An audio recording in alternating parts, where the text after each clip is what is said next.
Olá, paz do Senhor Jesus, sejam bem-vindos. Bom dia, boa tarde, boa noite.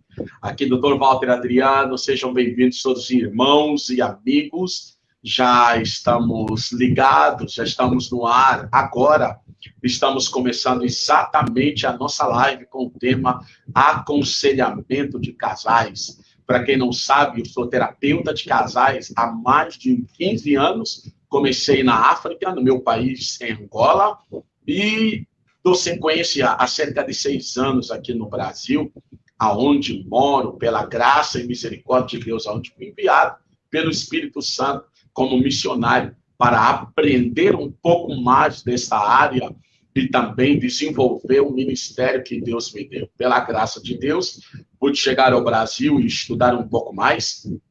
Okay? Fiz a minha graduação em aconselhamento de casais no Seminário Brasileiro de Teologia. Fiz também um mestrado em aconselhamento familiar. Fiz também um doutoramento em psicanálise e continuo estudando até hoje pela graça de Deus. Se Deus permitir, brevemente, então, estaremos terminando o nosso PhD em relações humanas. Então, eu tenho trabalhado como terapeuta de casais, conselheiro de casais, faz esses 15 anos, e a minha missão é ajudar a implantar a cultura do reino de Deus nos relacionamentos conjugais de cristãos. Essa é a minha missão, ajudar a implantar a cultura do reino de Deus na terra, para todo casal, toda família convertida aos pés do Senhor Jesus. E graças a Deus eu tenho tentado de todas as formas desenvolver esse trabalho, essa atividade com a graça que Deus me deu. E até hoje temos tido bons resultados, visto que muitas pessoas têm realmente sido abençoadas pelo nosso ministério, abençoadas pelo trabalho que temos desenvolvido na presença de Deus. Muita gente tem sido realmente abençoada. E dou graças a Deus por essa grande oportunidade que Ele nos dá de estarmos aqui hoje para poder trocarmos algumas impressões sobre, então, a importância do aconselhamento de casais na igreja. O aconselhamento de casais é muito importante na vida de todo mundo.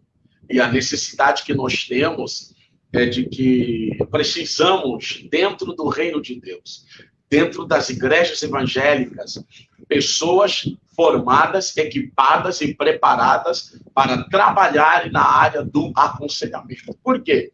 A visão que eu tenho hoje é de que está vindo uma avalanche de problemas conjugais que, se a igreja não tiver cuidado, a igreja não vai estar preparada. Hoje nós dissemos que a sociedade está doente, não é verdade? Mas, na verdade, não é a sociedade que está doente, porque a sociedade é formada de várias famílias. Então, dizemos que é a família que está doente, ok? São as famílias que estão cada vez mais disfuncionais, cada vez mais desestruturadas, são as famílias que estão enfrentando problemas cada vez mais desafiadores, e as organizações políticas, sociais, religiosas, elas precisam se preparar para enfrentarem, para dar cobro a esta situação, porque cada dia surge sempre notícias ruins de situações trágicas que acontecem no meio de cada família. E nós, como Igreja de Deus, que somos chamados para ser o sal da terra e a luz do mundo, mais do que nunca, precisamos estar preparados. Precisamos nos preparar para conseguirmos ajudar o maior número de pessoas possível. Precisamos nos preparar para conseguirmos salvar o maior número de famílias possíveis. Senão, não conseguiremos ajudar essas pessoas a chegarem à salvação, a chegarem ao reino de Deus. Não conseguiremos realmente, nos últimos dias, trabalhar para a grande colheita, o grande avivamento que vai trazer para a terra a grande colheita das pessoas, então, que vão entrar no reino de Deus. Como você olha na Bíblia, você consegue entender que o avivamento ele não começa propriamente na igreja. o avivamento ou o reavivamento, ele começa dentro de uma família. Deus não faz nada sem família. Então, quando ele vai trazer o avivamento, quando ele vai querer cumprir os seus planos, realizar os seus intentos na terra, Deus, ele escolhe uma família. Dentro dessa família, ele visualiza uma pessoa e ele levanta essa pessoa, ele capacita essa pessoa, reveste essa pessoa com o Espírito Santo.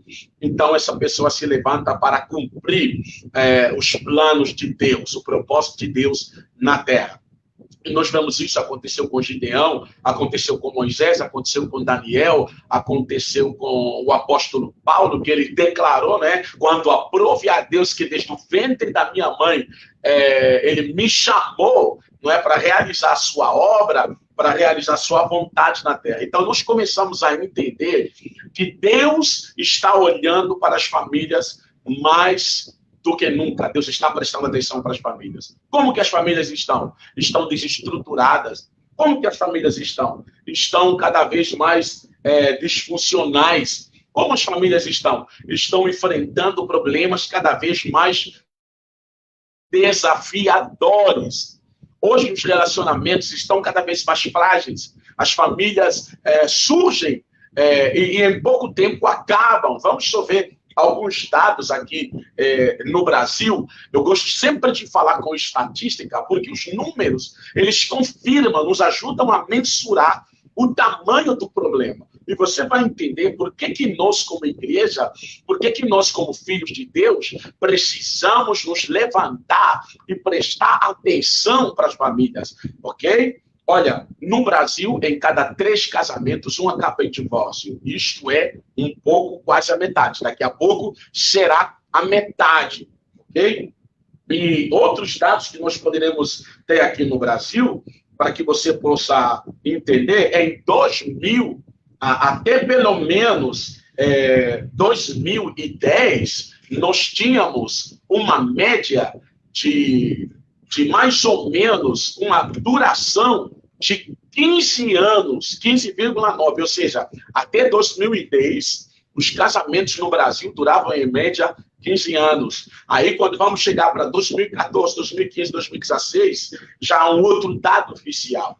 Os casamentos passam a durar pelo menos 14 anos. Agora, desde 2021, no Brasil, os casamentos duram, em média, estamos falando do Brasil ainda, né? Os casamentos duram, em média, 13,6 anos. Então, nós observamos que a durabilidade dos casamentos, ou seja, dos relacionamentos, está baixando.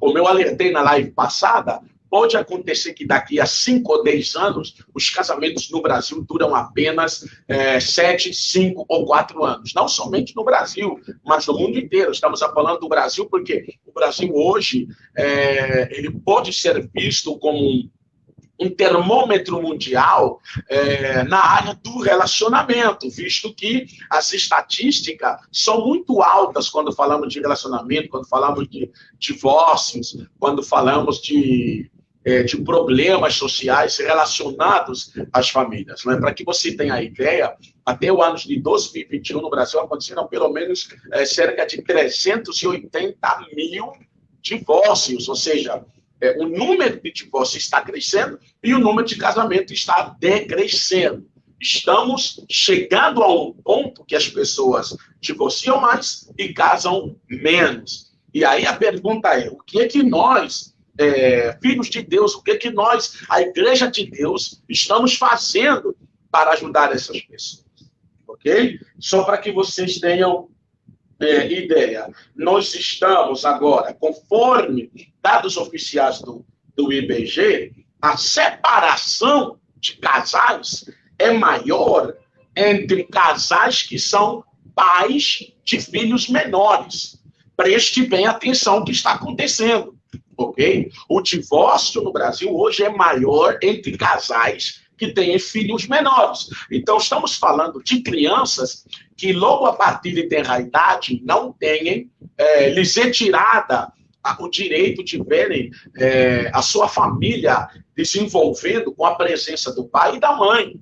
Estamos a falar de crianças que vão crescer sem a figura paterna. Estamos a falar de de um número muito grande de mulheres, não é, que vão educar seus filhos solteiras, sem a figura paterna. E nós sabemos das consequências que isso pode ter. Grande parte das pessoas que enveredam para o crime deve-se pela ausência de uma figura paterna acompanhando a educação dessas pessoas. Já há uma estatística nos Estados Unidos que quase 50% dos criminosos enveredaram pelo crime por não terem a figura paterna presente, não terem uma educação em que o pai esteve presente.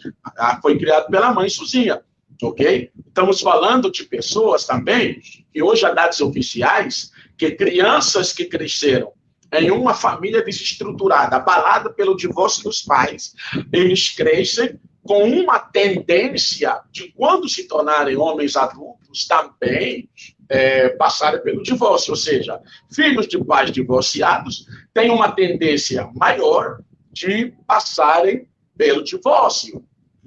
O que estamos tentando transmitir para vocês? Estamos transmitindo para vocês que isso tem uma consequência muito grande. Quando nós olhamos, por exemplo, para a família, quando nós olhamos, por exemplo, para algumas famílias, nós vemos que realmente existe ali uma marca muito profunda de algumas consequências da criança ter sido criada numa família com uma mãe ou um pai solteiro, sem a presença do outro companheiro, ou seja, o pai que criou o filho sozinho, ou então a mãe que cria a filha sozinha. Isso acarreta algumas consequências muito graves. Okay? Estamos a falar de pessoas que vão crescer. Isto são... não estou aqui a falar de coisas pseudocientíficas, estou falando de teorias comprovadas cientificamente pela psicologia, tá? Estamos a falar de crianças que vão crescer com pouca habilidade de relacionamento, ou seja, pessoas que vão crescer com pouca habilidade de se relacionar com os outros, não é? Por exemplo, hoje no Brasil, há um dado oficial que estamos a falar de 86% da população brasileira sofre de ansiedade. Mas sofre de ansiedade por quê? Por que tanta ansiedade? Porque, em grande parte, esses problemas emocionais estão ligados a problemas que aconteceram no seu familiar. O fato de ter crescido sem uma figura paterna, sem uma figura materna, ou o fato de ter crescido sem o afeto do pai, ou o afeto da mãe, o fato de ter crescido em uma família onde a mãe ou o pai está no segundo ou terceiro casamento, isso atrai consequências gravíssimas. Estamos falando de algumas pessoas que não desenvolveram a habilidade de se relacionarem com sabedoria em relação a outras pessoas. Estamos falando exatamente de pessoas que vão desenvolver a sua vida, mas sem dar muita importância a relacionamentos afetivos. Porque a educação com o pai presente e a mãe presente, é possível transmitir valores, é possível transmitir princípios, é possível transmitir sentimentos e emoções de afeição. A pessoa realmente cresce em uma família onde se sente protegida, onde se sente amado, onde se sente cuidado. E qual é a tendência dessa pessoa ao desenvolver e ao crescer com o tempo? Ela vai exatamente transmitir para as pessoas aquilo que ela tem para dar, aquilo que ela foi treinada a receber, ou seja, aquilo que ela recebeu da casa dos pais, da educação que ela recebeu, ela vai conseguir transmitir para as outras pessoas. Isso significa o quê? Significa que esse moço e essa moça vai ser uma pessoa que realmente vai saber amar, realmente vai saber lidar com sentimentos. Mas nós temos um grande número de pessoas que não sabem lidar com sentimentos. nós temos um grande número de pessoas que não sabem lidar com relacionamentos afetivos. Eles não têm aquilo que a gente chama de habilidades humanas essenciais. Então, qual é o papel da igreja no meio disso? Por que nós estamos tentando chamar a atenção do povo evangélico para isso? Por quê? Há uma multidão de pessoas que se converte, que vêm para as nossas igrejas. Paz do Senhor, meus amados irmãos e todos que chegaram aqui. Deus abençoe vocês, ok? Sou muito grato pela presença de todos aqui. Já convido vocês a partilharem essa live, tá? Estou vendo aqui um cumprimento e a saudação de todos. Amanda, Donizete, Larissa Fernando, irmão William. Deus abençoe. Já vai partilhando essa live e chamar seus amigos e amigas para estarem com a gente, tá?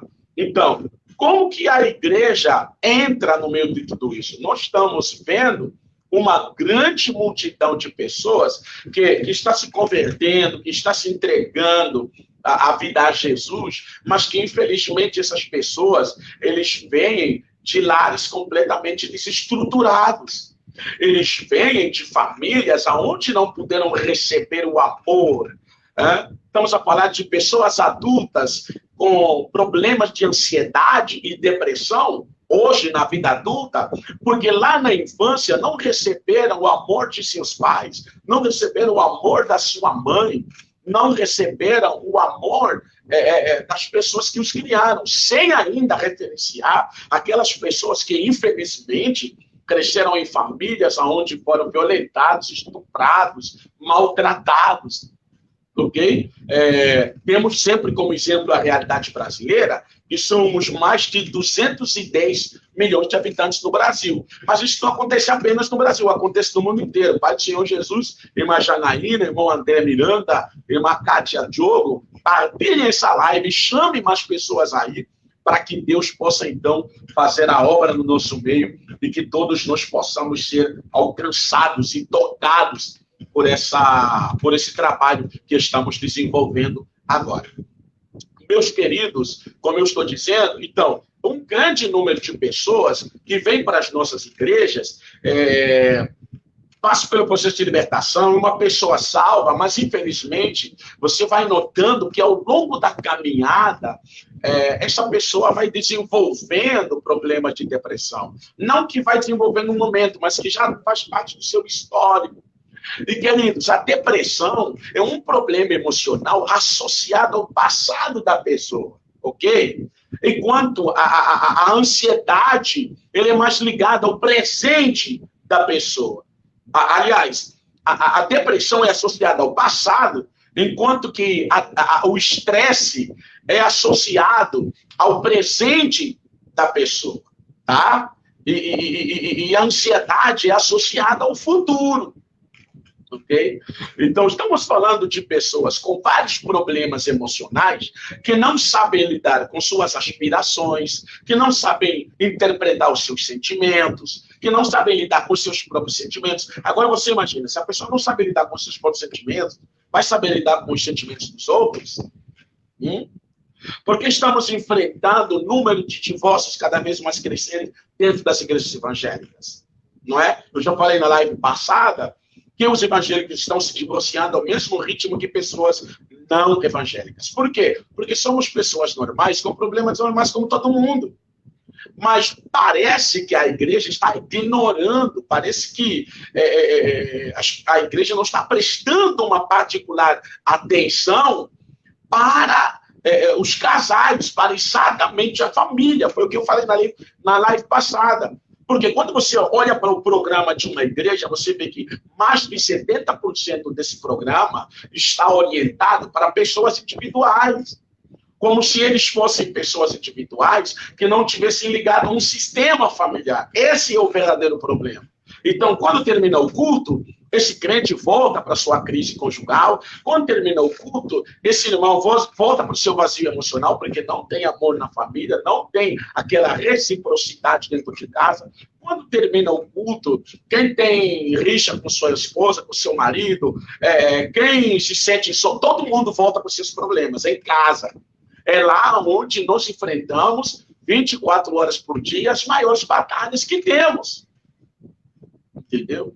Então, o que a igreja precisa fazer hoje é prestar particular atenção para que os programas da igreja sejam orientados a preencher esse vazio, a trazer uma libertação, que por um lado é espiritual, mas também uma libertação emocional, porque temos pessoas batizadas com o Espírito Santo na igreja, temos pessoas que profetizam, temos pessoas dirigindo a igreja, temos pessoas que estão fazendo a obra, mas infelizmente carregam muitas feridas emocionais. Quem as vai curar?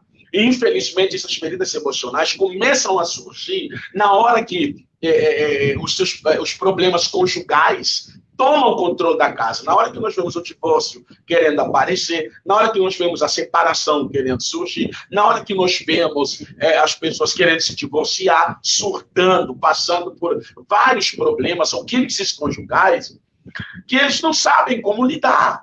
Não sabem como lidar, por quê? Porque a nossa estratégia hoje, dentro da igreja, eu falo, mais de 70% dos programas são orientados para pessoas individuais, ou seja, os treinamentos para família, para casais, os treinamentos na área de relacionamento são poucos. O discipulado na área de relacionamento são poucos. Então, a igreja realiza mais cultos, a igreja realiza mais eventos, nada contra isso, eu também sou pastor, mas no Evangelho de Cristo, nós encontramos várias verdades, vários princípios, vários ensinamentos selecionados para maridos, para esposa, para filhos, para mãe e para pais.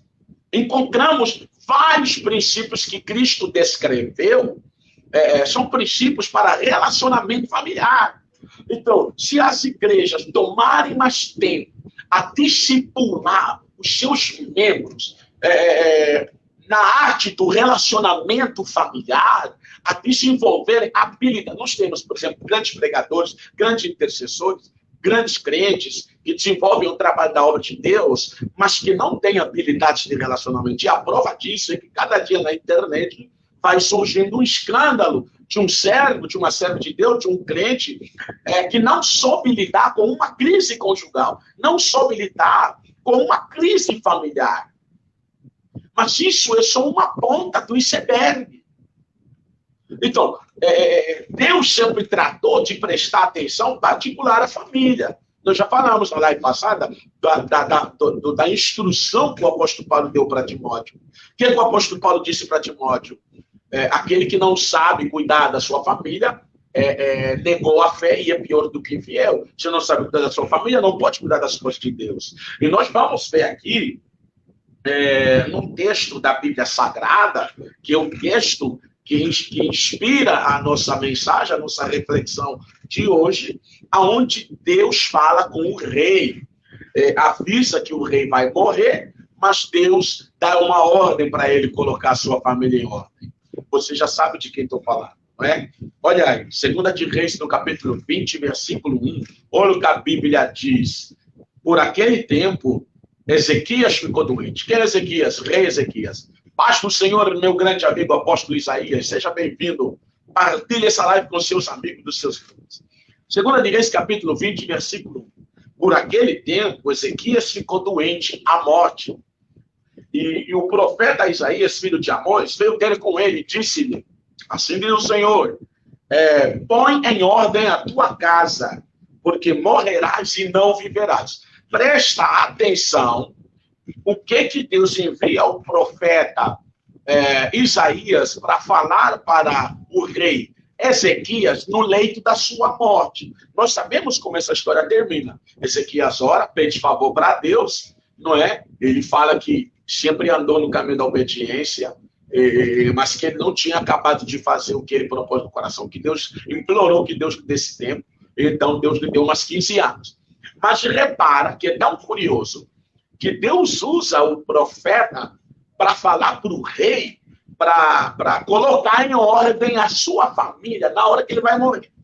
Então, se ele é rei e tinha sob o seu comando uma nação inteira, um país inteiro, onde tinha suas estruturas do poder judiciário, do poder legislativo, né, e do poder executivo, por que Deus não mandou o profeta dizer para ele, olha, tu vai morrer, coloca em ordem o país, porque tu não pode morrer dessa maneira. Não pode deixar um país organizado. Deus praticamente ignora o país e Deus fala para ele assim, tu vai morrer, mas antes de morrer, coloca em ordem a sua casa. Ou seja, precisa colocar ordem na sua casa. Então, Deus mostra, mais uma vez, que a prioridade dele é a família.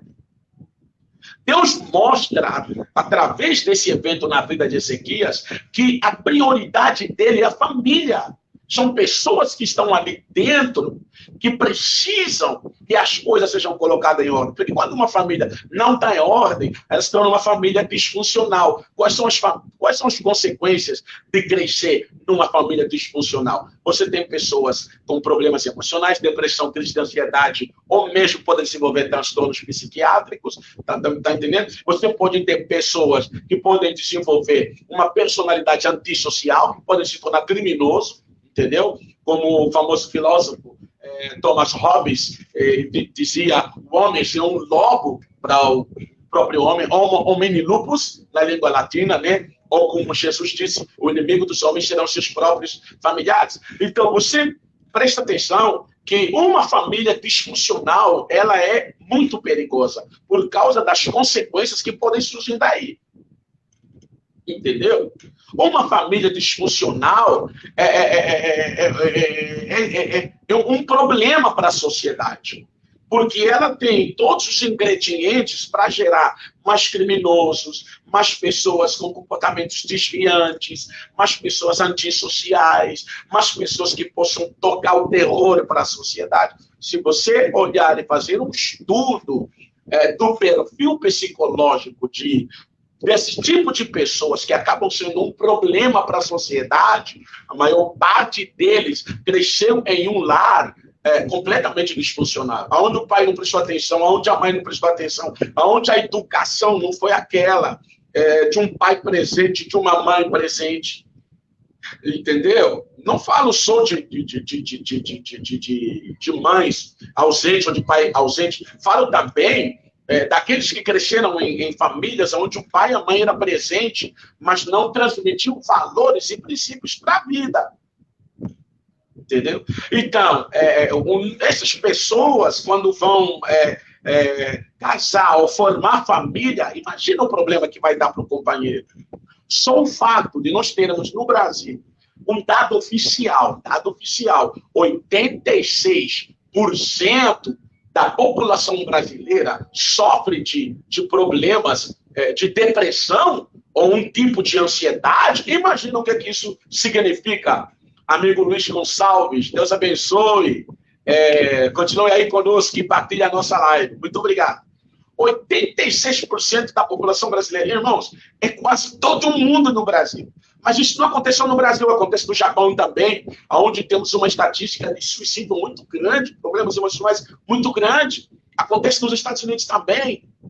Agora você me pergunta, se você tem uma população onde 86% das pessoas sofrem de problemas emocionais, ansiedade, depressão ou estresse, o que isso pode acontecer? A primeira coisa que acontece a pessoas com problemas emocionais é que eles são muito instáveis.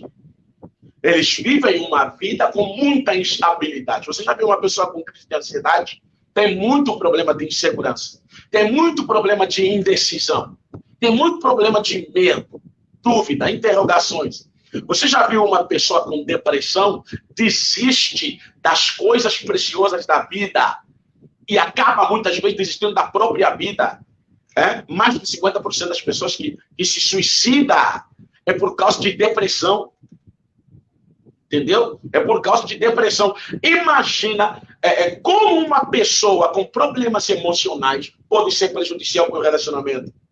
Sabe por que tem muitas pessoas caindo fora de casamento, se separando, caindo fora de relacionamento, porque não suporta o relacionamento emocionalmente. Não está preparado para suportar as demandas emocionais do relacionamento.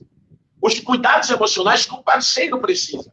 Se você tem uma esposa ou um esposo que veio de uma família aonde não recebeu o carinho e o amor dos pais como deveria ser, Uma pessoa que não cresceu com aquela educação do pai presente, da mãe presente, imagina o tipo de cobrança que ela vai fazer para você, marido. Quer dizer, você vai ser levado a dar um apoio emocional, não apenas como marido, mas um apoio emocional também como pai, porque o pai não esteve presente na vida da sua esposa. Aí você vai ter que ser esforçado a fazer um esforço muito grande, a dar um apoio emocional para seu marido, porque ele é um filho vazio. Na sua criança interior, ele não recebeu o amor dos pais. Na sua criança interior, ele não teve um pai presente. Imagina, você vai ser cobrada demais como esposa, porque inconscientemente o seu marido vai cobrar demais de você, mas na verdade ele não está cobrando só a atenção da esposa, está cobrando o amor que ele não teve da sua mãe, a mãe presente, não teve o amor presente do seu pai. Entendeu? Então, qual é o desafio que isso traz para a igreja?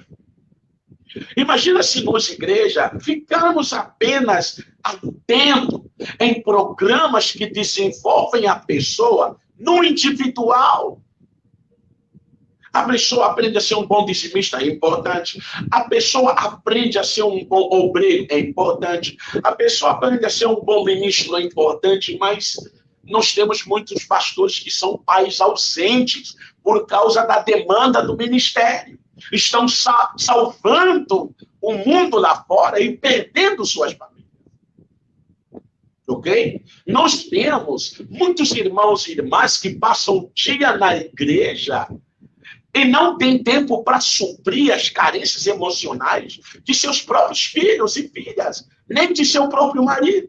Nós temos dentro da igreja pessoas que daqui a 1 mês, 2 meses, 1 ano, 5 anos ou 10 anos são os próprios candidatos a divórcios e eles não sabem, porque o tipo de vida que eles vivem é trabalho, passa maior tempo no trabalho durante 1 ano, depois vai passar o maior tempo na igreja e depois vai passar um pouco de tempo em casa. Então, o seu marido, ou sua esposa, ou seu filho, ou sua filha, tem carências emocionais que você não consegue suprir. Porque tem necessidades emocionais e espirituais que a gente só supre quando estamos na presença da pessoa que amamos. Sentir aquela transmissão do calor humano, sentir que minha mãe, meu pai me aprecia, sentir que meu marido, minha esposa me aprecia. O meu emocional, ele se renova. Eu não preciso apenas do espiritual, eu preciso também do emocional, porque eu tenho uma alma. Então nós temos pessoas na igreja cheias do Espírito Santo, mas vazios na alma, vazios no emocional. Sabe o que vai acontecer com elas? Elas vão continuar cheias do Espírito Santo, mas divorciando, desistindo das suas famílias, desistindo dos seus lares, desistindo das suas casas, desistindo dos seus filhos. E isso vai fazer com que eles sejam bons obreiros da igreja, mas vão contribuir para que o mundo continue a ser um lugar com um grande número de pessoas com carências emocionais. Resultado, vamos ter um problema pior para a igreja, porque além da libertação espiritual, vamos ter que trazer uma libertação emocional quando já deveríamos ter feito anteriormente. Eis a razão porque nós temos muitas pessoas na igreja que mesmo com tanta palavra, tanta administração da unção, da oração, do poder de Deus, tanto jejum e oração, elas continuam carregando suas dores emocionais. Elas continuam carregando suas dores emocionais. Por quê? Porque nós estamos enchendo o espírito e deixando vazios na alma. O ser humano é corpo, alma e espírito. Enquanto a igreja não despertar para cuidar do ser humano na sua integralidade, na sua tricotomia, corpo, alma e espírito, a igreja vai sofrer pesadas derrotas. Nós vamos continuar tendo, dentro de nossas igrejas, irmãos se divorciando, se separando, desistindo das suas famílias e indo embora. Entendeu? Então, o que a igreja precisa fazer é olhar para a igreja como olhar para a família como prioridade de Deus. A família sempre foi e sempre será a prioridade de Deus. Precisamos rever nossos programas, precisamos rever os nossos cultos, precisamos rever os programas que temos anualmente. A igreja com tanto programa de jejum, mas com poucos programas direcionados para a família. A gente trabalha com suposição, se é um bom crente, se prega bem, se canta bem, se serve bem na igreja, então presumimos que seja um bom marido, uma boa esposa. É mentira. Presumimos que seja um bom filho. É mentira. Se você olhar no Brasil, nós temos algumas estatísticas de crentes que tiraram a própria vida nos últimos anos. Está cada vez maior. De 2010 para cá, vai no YouTube, vai no Google e pesquisa o número de pessoas cristãs, pastores e obreiros e crentes conhecidos que tiraram a própria vida. Você acha que é problema de fé? Não é problema de fé apenas. Não é uma crise de fé. É uma crise existencial, crise de meia-idade, carências emocionais. As dores emocionais são tão profundas e invisíveis que se nós, a igreja, não criamos programas para discipular o marido a amar a sua esposa como Cristo amou a igreja, como está escrito em Efésios, como Paulo escreveu, se nós não ensinarmos um marido a oferecer para sua esposa um amor sacrificial, como o amor de Cristo, que até morreu pela igreja, o que significa que o marido deve colocar a sua esposa na prioridade, a ponto de canalizar, de transferir, ao ponto de transmigrar para ela a sua força. É por isso que a Bíblia diz: alegra-te com a mulher da tua mocidade, vive a vida com a mulher que Deus te dá. Por que a Bíblia diz isso? Porque estamos ensinando um amor sacrificial. O amor precisa ser sacrificial e servidor. Nós, homens, nós, maridos, somos prestadores de serviço para as nossas mulheres. Estamos aí para servir elas. É isso que Cristo fez com a igreja, porque Cristo é o marido da igreja. Na simbologia bíblica, Cristo é o esposo e a igreja é a esposa. O que Cristo fez? Garantiu a sua presença na vida da esposa. Ele diz: estou convosco todos os dias, até o mundo terminar. O que Cristo fez? Perdoa a igreja todos os dias. Perdoa a igreja quando peca, perdoa a igreja quando erra. O que Cristo faz? Nos livra do mal quando o capeta se levanta contra a gente. O que Cristo faz? Ele nos acompanha nos momentos mais difíceis da igreja. Cristo está presente, a igreja está sempre louvando, porque é uma união mística. O relacionamento entre Deus e a igreja, ele misticamente, ele na simbologia bíblica, se reflete no relacionamento entre o homem e a mulher. Para que vocês entendam o destaque e a importância que a família tem no coração de Deus. Então, se não treinar esse marido a oferecer para sua esposa um amor sacrificial, um amor servidor, aonde você está ali para servir o que a serva de Deus precisa. Ela precisa de compreensão, estou aqui para servir. Precisa de entendimento, estou aqui para servir. Precisa que eu supra as suas necessidades emocionais, estou aqui para servir. Precisa de um braço forte para ajudar a resolver seus problemas, estou aqui para servir. Precisa de um companheiro para a vida, estou aqui para servir. Hoje, você tem os casais cristãos têm dificuldades até de planejamento familiar. O marido diz: meu dinheiro é meu, a esposa diz: o meu dinheiro também é meu. Tem sérias dificuldades, sendo que ao longo da Bíblia fomos ensinados várias vezes que no reino de Deus existe um princípio universal, um princípio ativo, que é a questão da prestação de contas. O reino de Deus é um reino de prestação de contas. Se nós não ensinarmos marido e mulher a prestar conta um para o outro, até nas suas finanças, como que vamos dizer que esse casal é uma só carne? Como que vamos dizer que esse casal é uma só carne? Se eles compartilham a cama juntos, na intimidade, compartilham a cozinha juntos, comem a mesma comida, mas no dia eles estão separados. Como? Então, nós precisamos treinar esse irmão aí. Precisamos treinar esse marido. E, por outra, precisamos treinar a esposa. Eu já falei aqui na live passada, quando falei, na verdade, sobre os casais cristãos. O pensamento moderno, as ideologias modernas, infelizmente, estão afetando o subconsciente das pessoas, infelizmente, dos casais cristãos também. Hoje, quando você prega sobre submissão na igreja, você vai ver o problema que isso vai dar. Porque as mulheres estão com a consciência afetada. Meu marido erra tanto, eu vou ser submissa, que é isso? Meu esposo erra tanto, eu vou ser submissa, que é isso? Meu marido peca tanto, eu serei submissa, que é isso? Show de erros que ele dá. Tá maluco, tá doido? Por quê? Porque esse marido não é treinado, não é discipulado no amor. Ele foi discipulado na fé para ser um bom evangelista. Foi discipulado na fé para ser um bom pregador, um bom ministro. Foi discipulado para ser um bom dizimista. Nada contra isso. Mas cadê o discipulado para os maridos? Cadê o discipulado para as esposas? Submissão eu já expliquei na live passada. A submissão é um presente de Deus para o casamento. Por quê? A mulher foi criada como auxiliadora. Então, quem foi criada para auxiliar, para ajudar, então, quer dizer que as metas e os objetivos só vão ser alcançados porque tem ajuda, tem auxílio. Então, a pessoa que veio para ajudar não pode ser rebelde, não pode ser arrogante, não pode ser autoritária. Submissão não significa ficar atrás e aceitar toda a besteira que o homem comete. Não. Submissão na língua portuguesa significa estar submetido à mesma missão. Ou seja, estar unidos e juntos à mesma missão. Entendeu?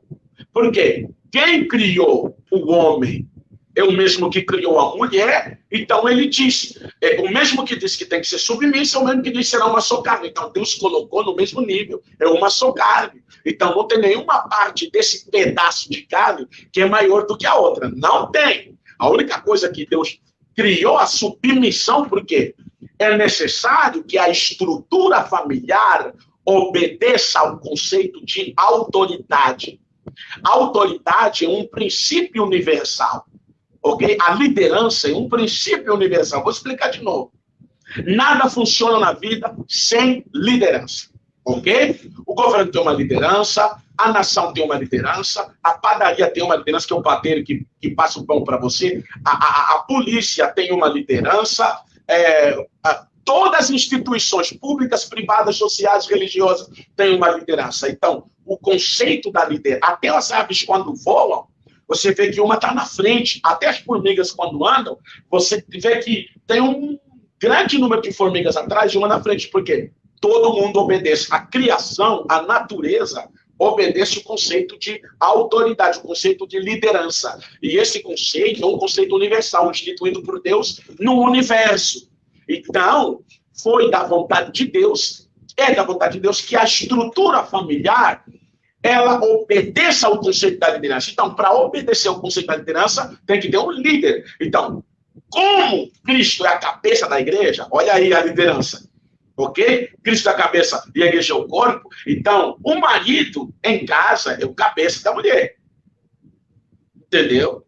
Isso não justifica a má interpretação que muitas pessoas têm para fazer das coisas dentro do lar. Não, é apenas respeitar o conceito de liderança, de autoridade. Então, o relacionamento entre o homem e a mulher, ele é desenvolvido ao longo da Bíblia de forma harmoniosa. Há outros princípios, por exemplo, quando diz aí o apóstolo Paulo, em 1 Coríntios 7, 33, 34, o homem casado deve aprender como se agrada a sua mulher, a mulher casada deve aprender como se agrada ao seu marido. O que significa isso? É um princípio de desenvolver aquilo que é agradável. Eu chamo o princípio do agradável, o princípio da agradabilidade no português de Portugal, o princípio do agradável no português do Brasil. Entendeu? Então, se nós não tomarmos tempo na igreja a discipular esse homem, a ser um verdadeiro marido, conforme a excelência do reino de Deus, como que ele vai ser um bom pai? Se nós não discipularmos essa mulher a ser uma ótima esposa, uma esposa de excelência, conforme Provérbios 31, a mulher sabe como que ela vai ser uma boa mãe. Não, a gente não pode quebrar princípios. A gente não pode ser um bom pai para o filho e um péssimo marido para a esposa, como muitos têm sido. Então, está ruim com a esposa, então ele transmite toda a afeição para o filho. Está quebrando princípios, está quebrando a prioridade, a hierarquia dos princípios. Porque o lar não começa com filhos. O lar não começa com filhas. Não, começa com o marido e a esposa. É exatamente assim. Então, eu preciso ser um marido que cumpre os princípios do reino de Deus. Eu preciso ser uma esposa que cumpre os princípios do reino de Deus para ser um bom pai, uma boa mãe. Entendeu? E por quê? Porque desta forma, vou falar a verdade para vocês, nós temos muitas famílias cristãs completamente disfuncionais, onde os princípios cristãos, bíblicos do reino de Deus sobre liderança na família, o princípio de relacionamento, não são cultivados, e são famílias cristãs. Por isso que as famílias cristãs hoje geram mais desviados do que crente. Entendeu? Você tem famílias de pastores e pastoras, nada contra isso, só Deus sabe, né? Nossos filhos, quando crescem, infelizmente, tomam decisões erradas. Alguns não querem, mas vamos cá prestar atenção. Por que os nossas famílias estão gerando filhos com menos fé? O que esses filhos andaram vendo durante o crescimento dentro de casa? Briga do pai e da mãe na frente dos filhos. Pai e mãe cristão fazendo xingamento para o seu marido, o filho assistindo. Como que a fé do seu filho vai desenvolver? Como que o seu filho vai amar o casamento monogâmico, o casamento entre homem e mulher? Se aquilo que é disfuncional começa dentro da nossa casa.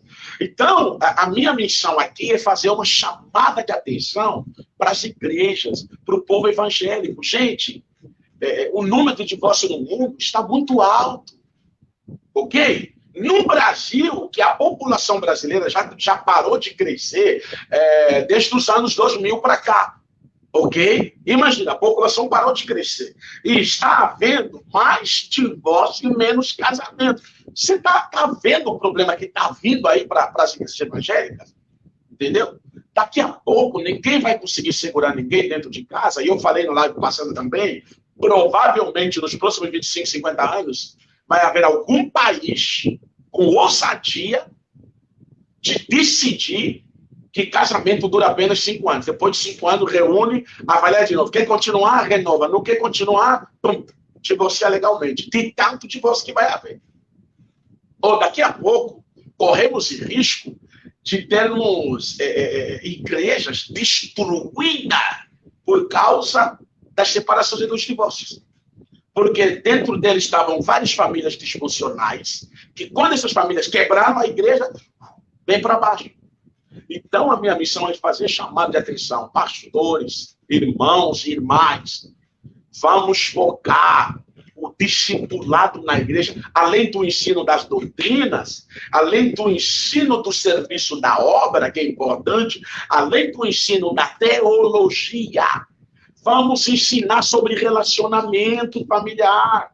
Vamos ensinar sobre relacionamento conjugal. E você não consegue fazer isso com um encontro de casal, que é feito 2 vezes no ano, 1 vez por ano. Você não consegue fazer isso com apenas um retiro de casal, que é feito 2 ou 3 vezes no ano. Não. A sua igreja precisa ter um programa consistente de discipulado do marido, da esposa. Você já viu quantas vezes os irmãos na igreja oram para ser bom marido? Experimenta isso na igreja. Experimenta ir para uma igreja e controlar a oração dos irmãos durante 1 mês. Se você encontrar alguém orando para Deus ajudar ele a ser um bom marido ou uma boa esposa, ou ser um bom filho, é porque tem problema seu dentro de casa. Porque normalmente as pessoas, é difícil você ver uma pessoa ajoelhada na presença do Senhor, passando 30 minutos, 1 hora, 2 horas, clamando ao Espírito Santo, para que lhe ensine a ser um ótimo marido para sua mulher, a ser uma boa esposa para o seu marido, um ótimo filho para os seus pais. É difícil, você não encontra hoje na igreja pessoas orando sobre questões de relacionamento. Quero ser um bom marido, quero ser um bom pai. Jejuando por isso. Você não encontra, gente. Você não encontra. O exemplo que nós temos da rainha Esther, ela teve um problema muito sério, que o seu marido, que era o rei, deu ordem para destruir o povo judaico, sem saber, o povo judeu, sem saber que a sua esposa era judia. Como que Esther resolveu esse problema? Entrou em jejum de 3 dias, buscou sabedoria de Deus e aí foi resolver. Entendeu? Hoje você só vê pessoas jejuando e orando se tiver problemas. E quando vai jejuar e orar, a paciência já está por aqui, não aguenta mais. Não suporta mais. Às vezes está quase caindo na infidelidade, está quase traindo. A mente já aceitou, a mente já maquinou, ou às vezes já está indo embora. Entendeu? Você já vê a pessoa já desistindo de tudo. As pessoas desistem de relacionamentos. E o nosso Mestre Jesus, o que mais me dói no coração, é que o nosso Mestre Jesus, ele é um mestre de quê? Por que Jesus é chamado de mestre na Bíblia? Do que ele foi mestre? Do que ele discipulou as pessoas? Você já leu os 4 evangelhos? Você já analisou os 4 evangelhos? Do que é que Jesus passa mais tempo a falar de relacionamento?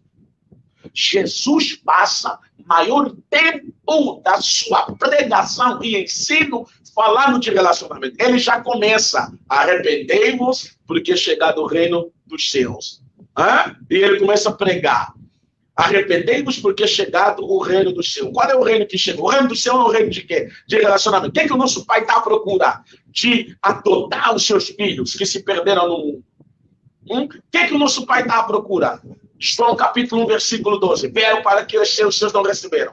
Mas a todos quantos receberam, deu-lhes o poder de serem filhos. Por que ele nos tornou filho? Para ter o quê? Um relacionamento com o nosso Pai. O evangelho é um evangelho de relacionamento. Amai os vossos inimigos.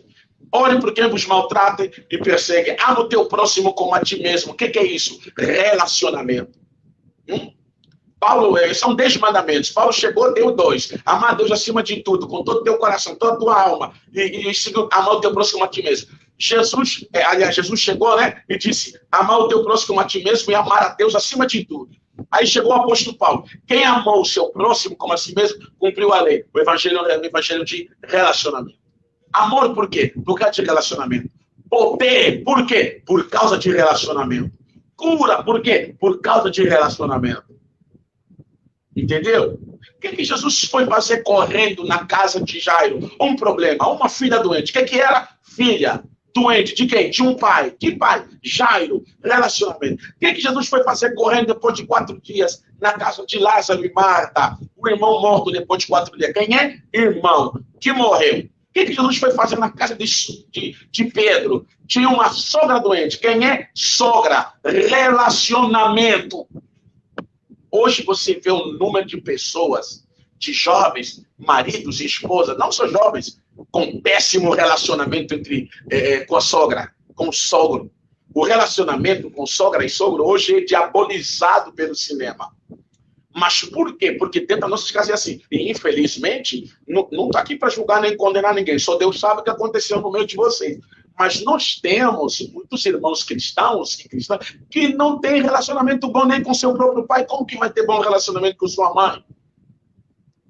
Que fé é essa que você tem? Que fé é essa que você tem que busca um relacionamento com um Deus invisível e não consegue perdoar? Não consegue tirar a pedra do coração para perdoar teu sogro, tua sogra, teu pai, tua mãe e ter um relacionamento bom com eles. E você que tem um relacionamento com um Deus invisível. Que invisível é esse que você está buscando? Então, se nós, igreja, optar por programas rápidos, que dão um efeito rápido, que faz o crente dizimar rápido, não tenho, já falei, não estou atacando nenhuma igreja, eu também sou pastor, sei da importância do dízimo das ofertas, porque não existe nenhum organismo do Estado que patrocina a igreja, nenhuma entidade privada que patrocina a igreja. A igreja sempre foi assim, mantida pelos cristãos, que se tornam filhos de Deus e vão trazendo as suas contribuições. É importante, mas devemos fazer isso sem esquecer de discipular esse homem. Ele precisa ser treinado para ser um pai, uma mãe funcional. Um pai, uma mãe eficaz. Ele precisa ser treinado para ser um filho que honra o seu pai, a sua mãe, presencialmente, até que eles morram, honra a memória do seu pai, honra o legado do seu pai e da sua mãe. entendeu? Mas parece que há uma tendência no mundo inteiro das igrejas enveredarem pelos programas que dão resultado rápido, que traz gente no culto, que enche a igreja. Gente, encher a igreja num culto não garante que essas pessoas que encheram hoje, na terça-feira, vão voltar na quinta. Você pode encher de visitas, você pode encher de pessoas que num dia sentiram e no outro não vão sentir, não vão vir para a igreja. Qual é a maior segurança? Discipular. Ok? Fazer um discipulado completo. Discipular o cara nas coisas espirituais, ok? Na doutrina, na justiça do reino, e discipular o cara nas questões familiares. Ok? Ensinar a ser pai, ensinar a ser mãe, ensinar a ser esposa, a ser marido, ensinar a ser filho. Ok? Discipular área espiritual, área emocional, área familiar. Vamos cuidar daquilo que é completo. A questão é tão grave que precisamos hoje dentro da igreja discipular pessoas até nas questões físicas, corporais. Ok? Tem crentes que têm um relacionamento abusivo com seu próprio corpo.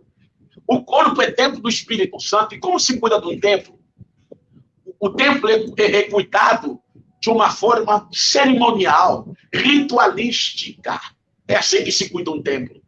E tem crentes que têm um relacionamento abusivo com seu próprio corpo. Ele sabe que o açúcar vai matar ele de diabetes, mas não pode comer açúcar. Ele bota mais caloria para dentro, bota mais açúcar para dentro. Amanhã, quando os rins falirem, amanhã, quando o nível de açúcar subir no sangue, não estou a falar não só contra pessoas e irmãos que estão doentes, longe de mim, não estou fazendo ataque a ninguém, eu estou querendo salvar, estou querendo ajudar. Ok? Não estou dizendo que você ficou doente porque não teve cuidado com o corpo, porque grande parte desses problemas são genéticos, ok? E eu sei disso. Não estou dizendo que todo mundo que pegou doença ali, diabetes, insuficiência renal, é falta de cuidado com o corpo. Não estou falando isso, tá? Me entendam bem, por favor. Mas existe uma parte que não tem cuidado. Então é por causa desses que eu estou ministrando. Eu venho de uma família onde o problema de diabetes é genético. Onde o problema de pressão é genético. Entendeu? Entendeu? Por isso que volta e meia, eu estou sempre ali lutando com uma dieta. Então eu falo com conhecimento de causa. Tem uma parte de pessoas hoje que, infelizmente, querem cuidar do espírito sem cuidar da alma. Querem cuidar do espírito sem cuidar do corpo. Então, tem um relacionamento abusivo. Tem pessoas que estão em um relacionamento abusivo com o seu próprio corpo. Com medo que vai matar ele. Com medo que vai adoecer ele. Entendeu? O corpo ficando enrijecido, raquítico, e a pessoa não vai fazer exercícios. Amém. Pastor Tiago Inácio, amigo do coração, Deus abençoe, muito obrigado. Que bom ver aqui alguns amigos, apóstolo Isaías, meu grande amigo, meu irmão pastor Tiago Inácio, meu grande amigo, que Deus abençoe, prazer ter vocês aqui. Então tem pessoas que têm um relacionamento abusivo com o seu próprio corpo. Entendeu? Estão abusando do seu corpo. Tem alimentos que na sua genética não dá certo, para de comer.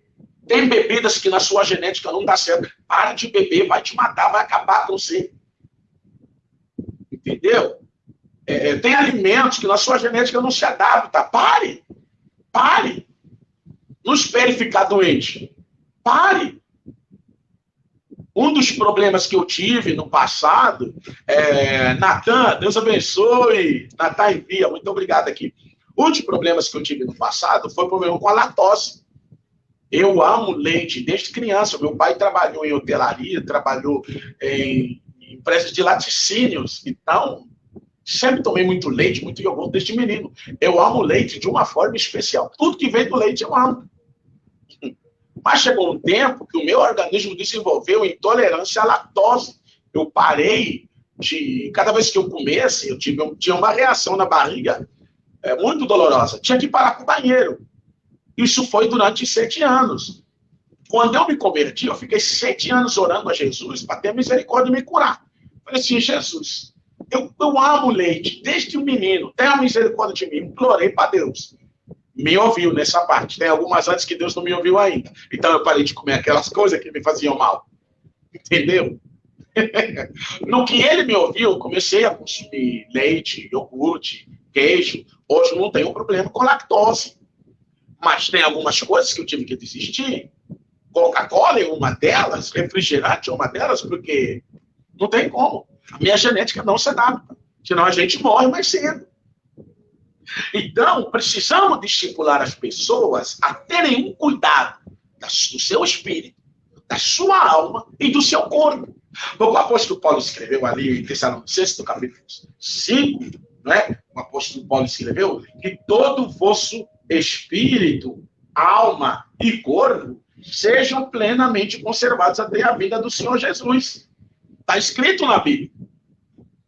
Ok? O que a Bíblia está querendo dizer com isso? Que até é vontade do Senhor Jesus que a gente conserve o nosso corpo também.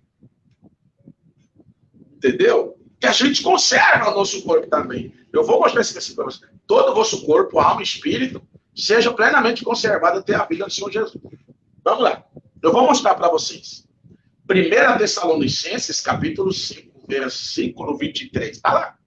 E o mesmo Deus de paz os santifique em tudo, e todo o vosso espírito, alma e corpo sejam plenamente conservados, irrepreensíveis, até a vinda do Senhor Jesus Cristo. Então, cristãos amados, precisamos desenvolver um relacionamento com o nosso espírito, cuidar dele na santidade de Deus. Isso já fazemos. Oramos para ser santos, fugir do pecado, glória a Deus.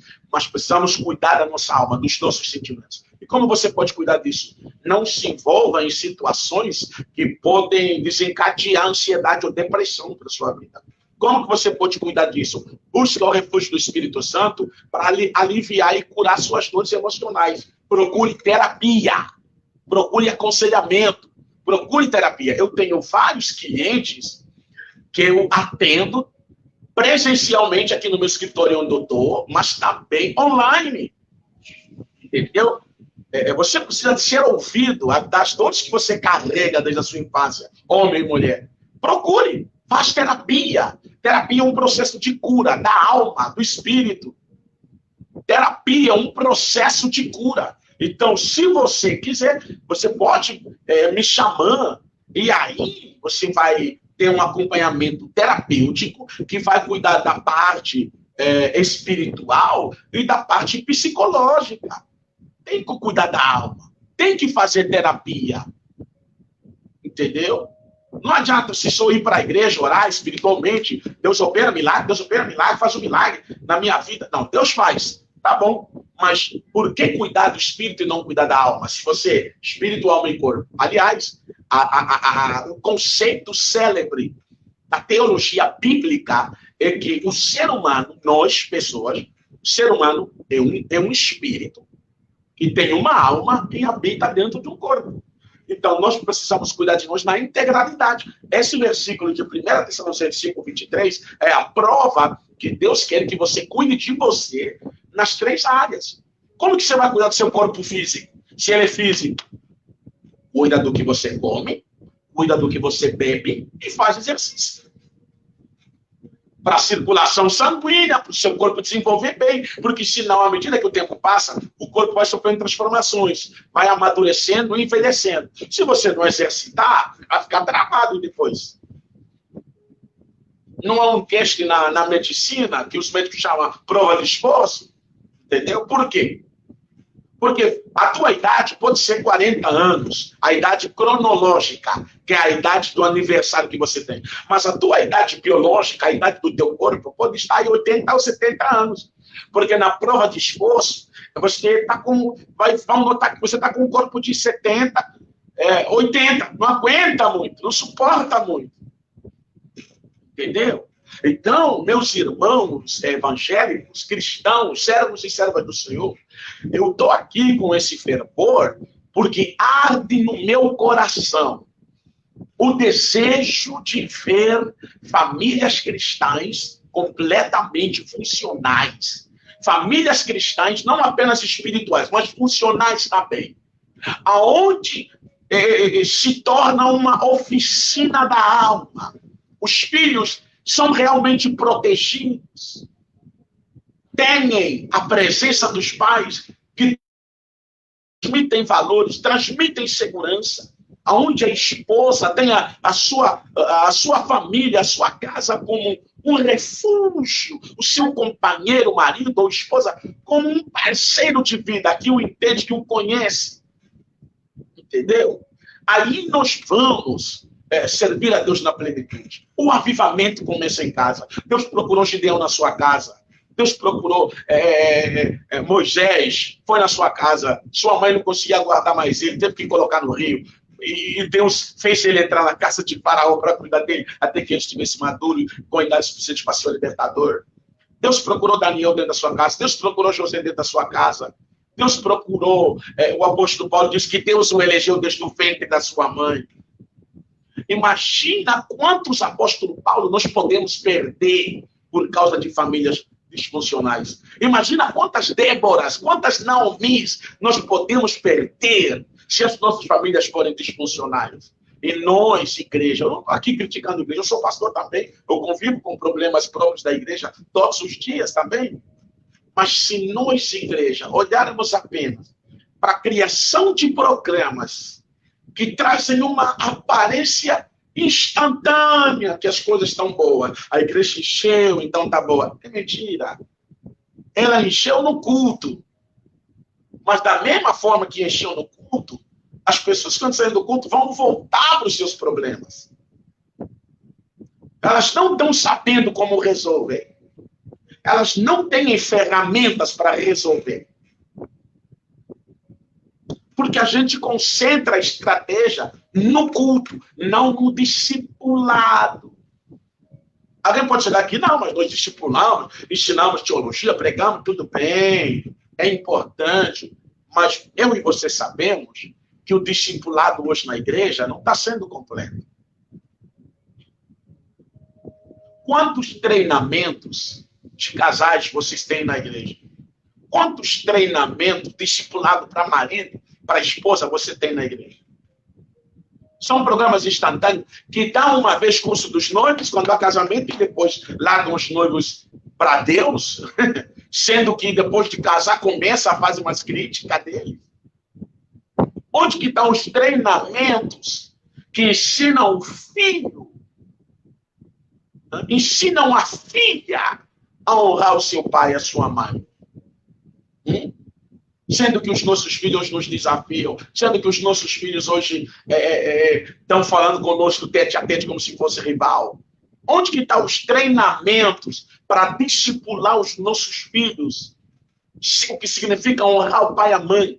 Primeiro, honrar o pai e a mãe significa respeitar. Segundo, honrar o pai e a mãe significa você ter um relacionamento com eles, onde você exalta a figura deles, porque depois de Deus está o pai e a mãe, que deu sangue para que você pudesse nascer. Onde que está um discipulado que ensina para os nossos jovens que o comportamento dele com seus pais é uma semente?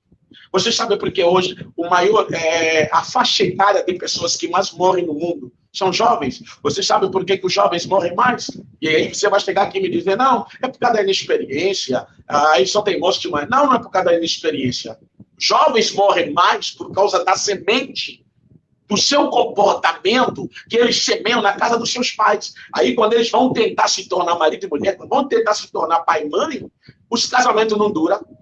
Os jovens é a faixa etária que mais divorcia, é a faixa etária que mais problemas sofre. Os jovens é a faixa etária que mais crises conjugais sofre. Só para que você tenha ideia, na Inglaterra, Reino Unido, 50% dos casamentos jovens acaba por causa de quê? Rede social. Para que você tenha ideia, no Brasil, eu falei essa estatística, dos 48% de casais que divorcia, dos 100% de casais que divorcia, mais de 50% são casais jovens. Casais jovens com 40% de filhos menores. Pensa numa geração que estamos formando, o que você espera? Formar pregador divorciado? Formar cantora divorciada? O que a gente espera? Formar uma igreja de pessoas que não valorizam o relacionamento conjugal? Que na primeira oportunidade de problema não tem aquilo que a gente chama de habilidades humanas essenciais. Não sabe resolver problema, não tem habilidade de comunicação, não tem habilidade de conversação, não sabe ouvir. Sendo que a Bíblia diz no mandamento, Deus usou o apóstolo Paulo, sejai prontos para ouvir, tardio para falar, tardio para se irar. Ou seja, sempre decida que o melhor é ouvir. Sempre decida que o melhor é ouvir, em vez de surtar, em vez de falar. Hoje você vê uma briga de casais cristãos, um fala e o outro grita. Um grita e o outro berra. Não tem habilidade de comunicação. A gente fica brigando, irmão, tem que dialogar, conversando, você vai se entender. É mentira. Porque eles não sabem, não foram discipulados qual tipo de conversa que ajuda a resolver problema. Então ele vai tentar conversar com orgulho, vai tentar conversar com ciúme, vai tentar conversar com raiva, explode mais. A gente tem que ensinar eles, discipular eles, que conversa com orgulho não funciona. Conversa com raiva não funciona. Conversa com ira não funciona. Tem que ser conversa com humildade. O apóstolo Paulo escreveu para os Colossenses: no demais, irmãos meus, nada façais por contenda, mas por humildade, cada um considera um em alta estima do outro. Onde que está o discipulado na área de comunicação conjugal, na área da comunicação não violenta? Sendo que, quando o casal está brigado, a primeira coisa que entorpece é a forma como se comunicam.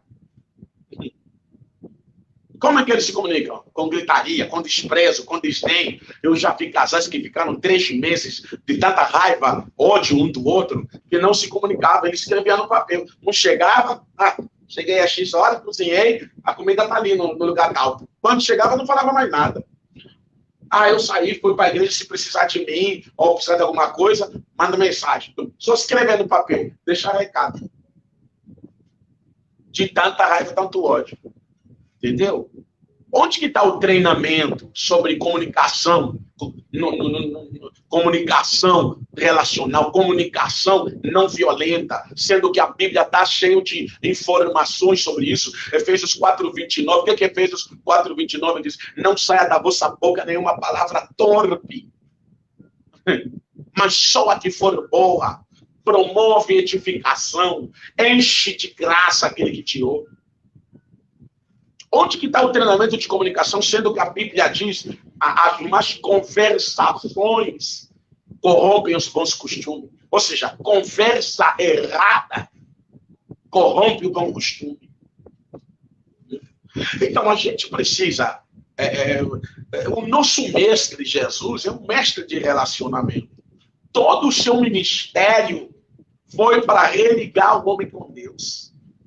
Tudo que ele colocou à disposição, poder, palavra, unção, cura, milagre, o Espírito Santo, foi para religar o homem com Deus. É um objetivo relacional. Ele é um mestre de relacionamento. Então, meus amados, que Deus nos ajude. Que Deus nos ajude.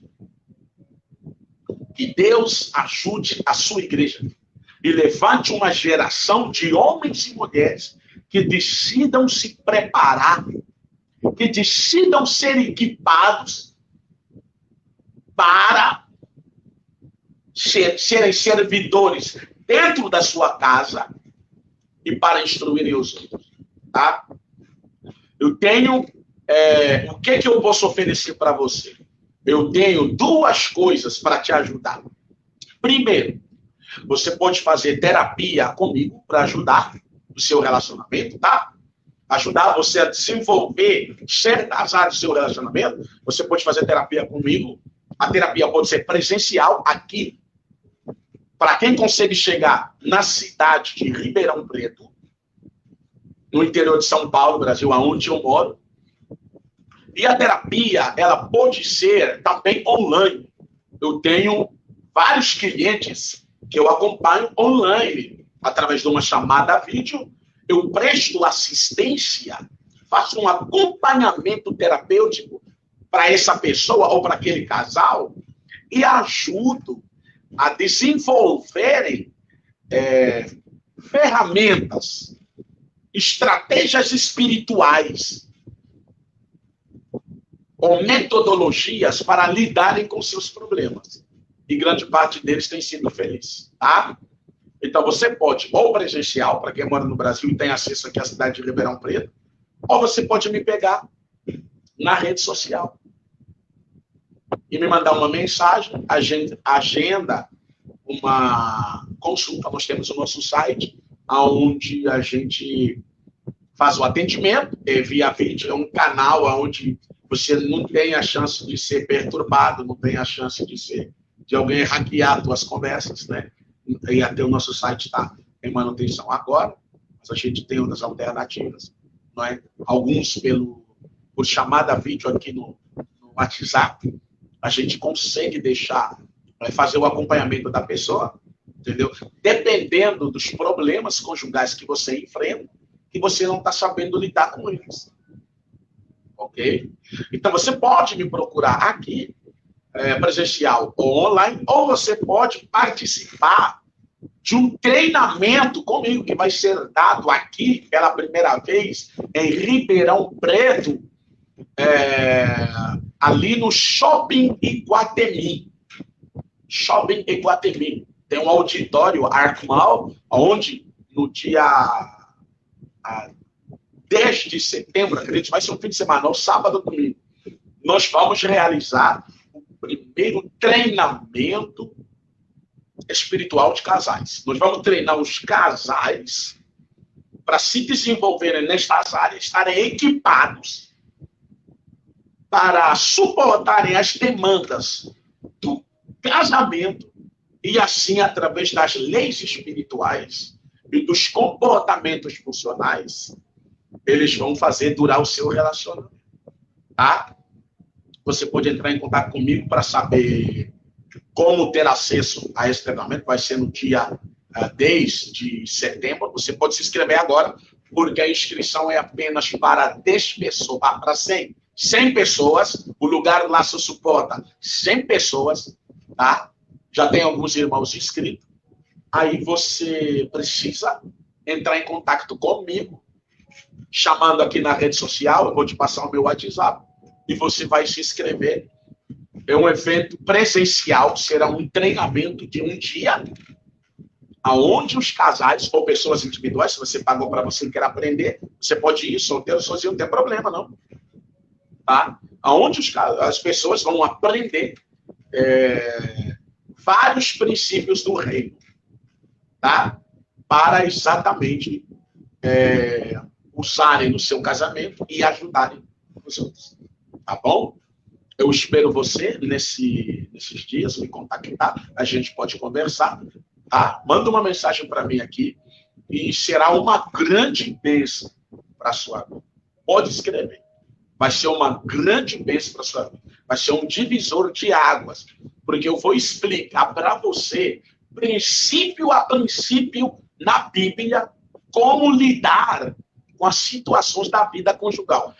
De uma forma que você não tem tempo de ouvir na igreja, porque a igreja faz muitos programas gerais, né? Ela tem que fazer aquela mistura de programa. Eu vou discipular você. Eu dou um exemplo. Eu vou pegar o Evangelho de Cristo e vou tirar dele os princípios para os casais. O que Cristo falou para os casais, e vou interpretar, ensinar você nesses princípios. Vou treinar você nesses princípios. E sua vida nunca mais será. Deus abençoe, muito obrigado. Antes de terminar, como eu falei, meu papel aqui não é atacar ninguém, mas é produzir reflexão, ok? Então, todo o meu fervor, todo o meu conhecimento demonstrado aqui, Espero que não tenha deixado ninguém ofendido. Antes, pelo contrário, tenha edificado vocês. Se alguém se sentiu desconfortável, peço minha sincera desculpa, porque não é esse o objetivo, deixar você desconfortável, mas levarmos os atores cristãos, os atores religiosos, a um ponto crítico, para produzir em você uma reflexão, mas uma reflexão que possa atrair mudanças, tá? Atrair mudanças, ok? E atenção para o pessoal de Angola, vocês sabem que nós temos os nossos treinamentos já gravados lá em Angola, né, no nosso sotaque ainda angolano, estão disponíveis. Aulas já gravadas, manuais já feitos para treinamento seu. Então, não perca essa oportunidade. Deus abençoe a todos. Paz do Senhor Jesus.